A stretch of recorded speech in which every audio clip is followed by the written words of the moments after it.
Hey everyone. നമ്മൾ power B ഐയിലോട്ട് S Q L സെർവറിനകത്ത് ഡാറ്റ ഇമ്പോർട്ട് ചെയ്യുന്ന സമയത്ത് നമുക്ക് രണ്ട് കണക്ടിവിറ്റി ഓപ്ഷൻസ് ആണുള്ളത്. ഒന്നാമത്തത് ഇമ്പോർട്ട് മെത്തേഡ്, രണ്ടാമത്തത് ഡയറക്റ്റ് ക്വറി. ആദ്യം ഞാനിതൊന്ന് കാണിച്ചു തരാം, എന്നിട്ട് ഞാൻ അവിടെ എന്താ നടക്കുന്നതെന്ന് എക്സ്പ്ലെയിൻ ചെയ്തു തരാം. ഇപ്പോൾ ഞാനിവിടെ ഒരു ലോക്കൽ ഹോസ്റ്റിൽ ഒരു സെർവർ റൺ ചെയ്യുന്നുണ്ട്. ആ സെർവറുമായിട്ട് ഞാൻ എൻ്റെ പവർ ബി ഐനെ കണക്ട് ചെയ്യാൻ പോവാണ്, അല്ലെങ്കിൽ ആ ഒരു സെർവറിൻ്റെ അകത്തുള്ള ഡാറ്റ ഞാൻ പവർ ബി ഐ ആയിട്ട് കണക്ട് ചെയ്യാൻ പോവാണ്. അപ്പോൾ അതിന് വേണ്ടി ഞാൻ എസ് ക്യു എൽ സെർവറിൽ ക്ലിക്ക് ചെയ്യുന്നു.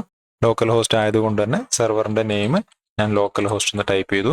അത് കഴിഞ്ഞാൽ തൊട്ട് താഴെയായിട്ട് ഇമ്പോർട്ട് മെത്തേഡ്, അതുപോലെ തന്നെ ഡയറക്റ്റ് ക്വറി മെത്തേഡ്, രണ്ട് മെത്തേഡ് എനിക്ക് ചൂസ് ചെയ്യാൻ പറ്റും. ഞാൻ ഇതിൽ ഇമ്പോർട്ടിൽ ക്ലിക്ക് ചെയ്തിട്ട് ഓക്കെ ക്ലിക്ക് ചെയ്യുകയാണെങ്കിൽ എൻ്റെ വേൾഡ് ഡാറ്റാബേസിൽ ഒരു ടേബിളിനെ ഞാൻ സെലക്ട് ചെയ്ത് കൊടുക്കാനാണ് പറഞ്ഞത്. ഞാനൊരു ടേബിളിനെ സെലക്ട് ചെയ്തിട്ട് ലോഡ് കൊടുത്തു. ഇവിടെ ഇപ്പോൾ എന്താ നടക്കുന്നതെന്ന് പറഞ്ഞാൽ, എൻ്റെ ഈ ഒരു സെർവറിൻ്റെ അകത്തുള്ള ഡാറ്റ ഞാൻ ഇമ്പോർട്ട് മെത്തേഡ് യൂസ് ചെയ്തിട്ട് പവർ ബി ഐ ഡെസ്ക്ടോപ്പ് എന്ന് പറഞ്ഞ ആപ്പിൻ്റെ അകത്തോട്ട് ഇമ്പോർട്ട് ചെയ്തു. അതായത് ഒരു എക്സാമ്പിൾ നോക്കുകയാണെങ്കിൽ, ഞാനിപ്പോൾ ഇതിൻ്റെ അകത്തേക്ക് ഇമ്പോർട്ട് ചെയ്തത് ഈ ഒരു കൺട്രിയാണ്. ഞാനിവിടെ ടേബിൾ വ്യൂവിൽ പോയാൽ നമുക്കതിനെ കാണാൻ പറ്റും. ഇതിലൊരു 5 റോസ് ആണുള്ളത്. സപ്പോസ് ഇതൊരു 100 KB ഉണ്ടെന്ന് വിചാരിക്കാം. അങ്ങനെയാണെങ്കിൽ ഈ 100 KB ഡാറ്റ ഞാനിപ്പോൾ ഇമ്പോർട്ട് ചെയ്തിട്ട് പവർ ബി ഐൻ്റെ അകത്തോട്ട് വെച്ചു. ഇപ്പോൾ ഈ 100 KB ഉള്ളത് പവർ ബി ഐയുടെ അകത്താണ്. അപ്പോൾ പവർ ബി ഐ യൂസ് ചെയ്യുന്നത് റാം മെമ്മറിയാണ്. അതുകൊണ്ട് തന്നെ റാമിൻ്റെ അകത്താണ് ഈ ഒരു 100 KB ഉള്ളത്. അപ്പോൾ നമ്മളുടെ ഡാറ്റ നമ്മൾ ഇമ്പോർട്ട് ചെയ്തിട്ട് പവർ ബി ഐൻ്റെ അകത്തേക്ക് വെക്കുന്നതിനാണ് ഇമ്പോർട്ട് മെത്തേഡ് എന്ന് പറയുന്നത്. ഇനി നമുക്ക് രണ്ടാമത്തെ മെത്തേഡാണ് ഡയറക്റ്റ് ക്വറി. അപ്പോൾ അതും കൂടെ ഞാനൊന്ന് ചെയ്തിട്ട് കാണിച്ചു തരാം. എന്നിട്ട് രണ്ടും തമ്മിലുള്ള വ്യത്യാസവും നമുക്ക് അതിൻ്റെ പ്രോസ് ആൻഡ് കോൺസ് ഒക്കെ നോക്കാം. അപ്പോൾ അതിന് വേണ്ടിയിട്ട് ഞാൻ വീണ്ടും ഗെറ്റ് ഡാറ്റയിൽ പോയി കഴിഞ്ഞിട്ട് എസ് ക്യു എൽ സെർവറിൽ ക്ലിക്ക് ചെയ്യുന്നു. വീണ്ടും ഞാൻ ലോക്കൽ ഹോസ്റ്റ് തന്നെ ആയിട്ട് കണക്ട് ചെയ്യുന്നത് കൊണ്ട് ലോക്കൽ ഹോസ്റ്റ് ഒന്ന് ടൈപ്പ് ചെയ്ത് കൊടുത്തു. താഴെ ഡയറക്റ്റ് ക്വറി എന്ന് പറഞ്ഞു കൊടുത്തു. ഇപ്പോഴും ബാക്കി സ്റ്റെപ്പൊക്കെ സെയിം തന്നെയാണ്. ഞാൻ കൺട്രീസിനെ സെലക്ട് ചെയ്ത് ലോഡ് കൊടുത്തു. വിഷ്വലി മാറ്റമൊന്നും കാണുന്നില്ല, പക്ഷേ ഇന്റേണലി മാറ്റം ഉണ്ടായിട്ടുണ്ട്. ഇവിടെ ഇപ്പോൾ ഉണ്ടായിട്ടുള്ള മാറ്റം എന്താന്ന് പറഞ്ഞാൽ, ഡയറക്റ്റ് ക്വറി യൂസ് ചെയ്ത സമയത്ത് ഈ ഡാറ്റ ഒരു 100 KB ആണെങ്കിൽ ആ 100 KB നമ്മൾ എടുത്തിട്ട് റാമിൻ്റെ അകത്തോട്ട് വെക്കുന്നില്ല, അല്ലെങ്കിൽ പവർ ബി ഐയുടെ അകത്തോട്ട് വെക്കുന്നില്ല. പകരം ജസ്റ്റ് ഒരു കണക്ഷനാണ് ക്രിയേറ്റ് ചെയ്തിട്ടുള്ളത്. ഇനി ഞാൻ ഇതിൻ്റെ അകത്ത് വിഷ്വലൈസേഷൻ ക്രിയേറ്റ് ചെയ്യുന്ന സമയത്ത് പവർ ബി ഐ നമ്മുടെ എസ് ക്യു എല്ലിൻ്റെ അകത്തേക്ക് ഒരു എസ് ക്യു എൽ സിൻടാക്സ് കൊടുക്കും. എസ് ക്യു എൽ സെർവറിൻ്റെ അകത്തേക്ക് സിൻടാക്സ് കൊടുത്തിട്ട് വേണ്ട ഡാറ്റ മാത്രം ആ ഒരു സമയത്താണ് വിഷ്വലൈസേഷന് വേണ്ടിയിട്ട് എടുക്കുന്നത്.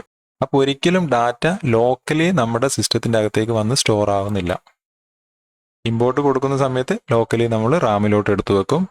ഡയറക്റ്റ് ക്വറി കൊടുക്കുന്ന സമയത്ത് നമ്മളത് റാമിലോട്ട് എടുത്തു വെക്കുന്നില്ല. അവിടെ ഒരു കണക്ഷൻ മാത്രമാണ് ക്രിയേറ്റ് ആവുന്നത്. അപ്പോൾ ഇവിടെ തന്നെ നമുക്ക് മനസ്സിലാവും ഇതിൻ്റെ ഒരു പ്രോസ് ആൻഡ് കോൺസ്.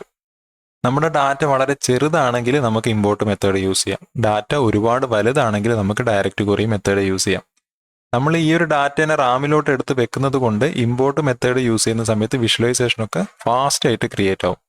നമ്മളിവിടെ ഓരോ വിഷ്വലൈസേഷൻ ക്രിയേറ്റ് ചെയ്യുന്നത് ഓരോ ക്വറി പാസ് ചെയ്തിട്ടായതുകൊണ്ട് തന്നെ നമ്മൾ ഡയറക്റ്റ് ക്വറി കൊടുക്കുന്ന സമയത്ത് കുറച്ചൊരു ലാഗ് അവിടെ നമുക്ക് ഫേസ് ചെയ്യാൻ പറ്റും. നമുക്കിനി ഇതിൻ്റെ പ്രോസ് ആൻഡ് കോൺസ് ആയിട്ടൊന്ന് നോക്കാം. ഇമ്പോർട്ട് മെത്തേഡ് ആവുന്ന സമയത്ത് അത് വളരെ ഫാസ്റ്റ് ആയിരിക്കും. എല്ലാ പവർ ബി ഐ ഫീച്ചേഴ്സും സപ്പോർട്ട് ചെയ്യും. ഡാറ്റേനെ കംപ്രസ് ചെയ്തിട്ടായിരിക്കും കീപ്പ് ചെയ്യുന്നുണ്ടാവുക. അതിൻ്റെ കോൺ സെക്ഷനിലേക്ക് നോക്കുന്ന സമയത്ത് റിയൽ ടൈം ആയിരിക്കില്ല. കാരണം നമ്മൾ ഡാറ്റേനെ ഓൾറെഡി പവർ ബി ഐയുടെ അകത്തേക്ക് എടുത്ത് വെച്ചതുകൊണ്ട് തന്നെ എസ് ക്യു എൽ സെർവറിൻ്റെ അകത്ത് വരുന്ന ന്യൂ ചേഞ്ചസ് ഒന്നും ഇതിൽ റിഫ്ലക്റ്റ് ചെയ്യില്ല. അതുകൊണ്ട് തന്നെ എല്ലാ സമയത്തും നമ്മൾ മാനുവലി റീഫ്രഷ് ചെയ്ത് കൊടുക്കണം. ഡയറക്റ്റ് ക്വറി നോക്കുന്ന സമയത്ത് ലൈവ് ഡാറ്റ ആയിരിക്കും. കാരണം എപ്പോഴും ക്വറി കൊടുത്ത് എടുക്കുന്നതുകൊണ്ട് എപ്പോഴും അപ് ടു ഡേറ്റ് ഡാറ്റ തന്നെ നമുക്ക് കിട്ടും. അതിന് കോൺ സെക്ഷനിൽ നോക്കുകയാണെങ്കിൽ കുറച്ച് സ്ലോവർ ആയിരിക്കും. ഇമ്പോർട്ട് മെത്തേഡ് വെച്ച് നോക്കുകയാണെങ്കിൽ സ്ലോവർ ആയിരിക്കും. എല്ലാ ഡാക്സ് ഫീച്ചേഴ്സും സപ്പോർട്ട് ചെയ്യില്ല. നമ്മളിപ്പോൾ തൗസൻഡ്സ് ഓഫ് റോസ് ഉള്ള ടേബിൾസ് ഒക്കെയാണ് ഇമ്പോർട്ട് ചെയ്യുന്നതെങ്കിൽ അതിന് നല്ല ടൈം എടുത്തിട്ടായിരിക്കും ലോഡ് ആവുന്നുണ്ടാവുക.